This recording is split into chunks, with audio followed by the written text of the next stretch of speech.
액션 let's go 저 건물을 찾으러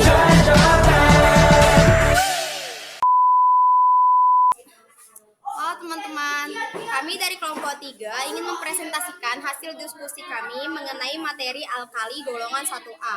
Adapun anggota kelompok 3 yaitu Tesya Fridiani, saya sendiri, Grace Priscilla, Ferawati Gabriela, Sukma Eka Ramadhani. Nah, sebelum membahas lebih lanjut, kita harus paham dulu tuh apa yang dimaksud dengan alkali. Gambaran umum alkali. Logam alkali adalah logam golongan utama yang unsur-unsurnya terdapat pada golongan 1A dalam tabel periodik unsur. Logam alkali merupakan logam yang reaktif sehingga tidak ada di alam bebas melainkan sebagai senyawa. Logam alkali terdiri dari litium, natrium, kalium, rubidium, cesium, dan fransium. Selanjutnya, sifat-sifat umum logam alkali. Yang pertama, logam-logam alkali berwarna keperak-perakan dan lunak kecuali litium sehingga mudah dipotong dengan pisau. Yang B, logam alkali juga bersifat korosif. C, titik leleh dan titik didih logam-logam alkali relatif rendah karena lemahnya ikatan logam. D, logam-logam alkali menjadi penghantar listrik dan panas yang baik karena elektron valensinya begitu mudah berpindah. E, atom-atom logam alkali terionisasi jika disinari dengan cahaya energi rendah.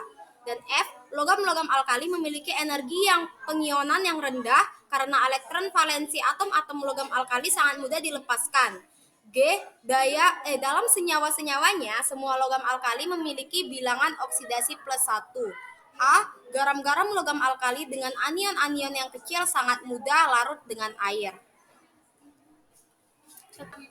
Dan ini adalah sifat fisika dan sifat kimia unsur logam alkali.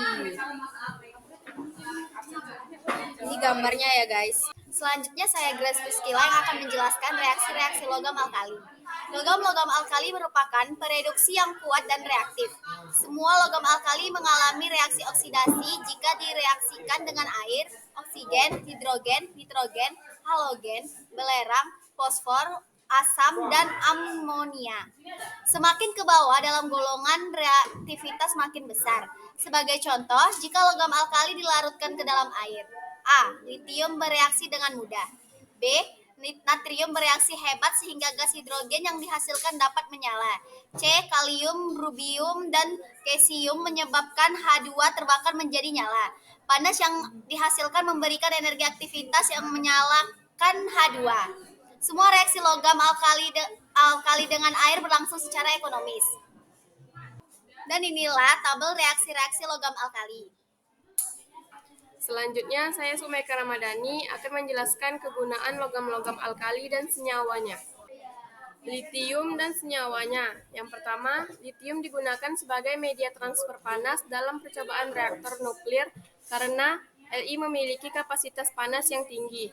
Yang kedua, paduan litium aluminium yang sangat ringan digunakan dalam konstruksi pesawat terbang. Yang ketiga, senyawa-senyawa litium juga banyak digunakan dalam sel kering yang ringan dan baterai karena memiliki masa pakai yang lama, bahkan pada suhu yang sangat tinggi sekalipun. Yang keempat, LiCl dan LiBr sangat higroskopis dan digunakan dalam proses-proses pengeringan di industri dan pengatur kondisi udara. Selanjutnya, natrium dan senyawanya. Kegunaan yang pertama, natrium digunakan pada pengolahan logam-logam tertentu. Yang kedua, natrium digunakan pada industri pembuatan bahan anti kutukan pada mesin yaitu TEL.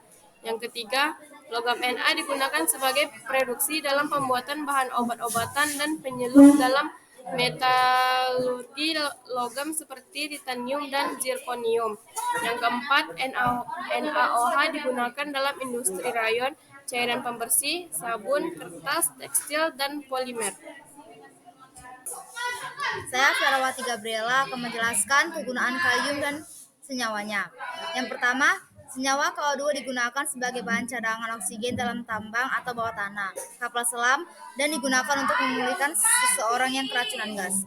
Yang kedua, unsur kalium digunakan untuk pembuatan kalium superoksida atau KO2 yang dapat bereaksi dengan air membentuk oksigen. Yang ketiga, unsur kalium sangat penting bagi pertumbuhan. Tumbuhan membutuhkan garam-garam kalium tidak sebagai ion K+ sendiri, tetapi bersama-sama dengan ion Ca2+ dalam perbandingan tertentu. Yang keempat, kalium-40 digunakan dalam peluruhan radioaktif kalium argon untuk mengetahui umur benda kuno. Selanjutnya, kegunaan logam-logam alkali yang lain. Yang pertama, Kn03 dikenal sebagai sendawa atau saltpeter, digunakan sebagai pupuk kalium dan nitrogen. Yang kedua, pada penanganan pernapasan darurat, KO2 bereaksi dengan H2O dan CO2 dalam udara pernapasan. Yang ketiga, logam rubidium, cesium, dan francium saat ini masih sangat jarang digunakan. Yang keempat, kalsium digunakan dalam beberapa sel fotolistrik. Sekian presentasi kami mengenai alkali golongan 1A. Maaf jika ada kesalahan. Semoga kalian mudah mengerti. Terima kasih.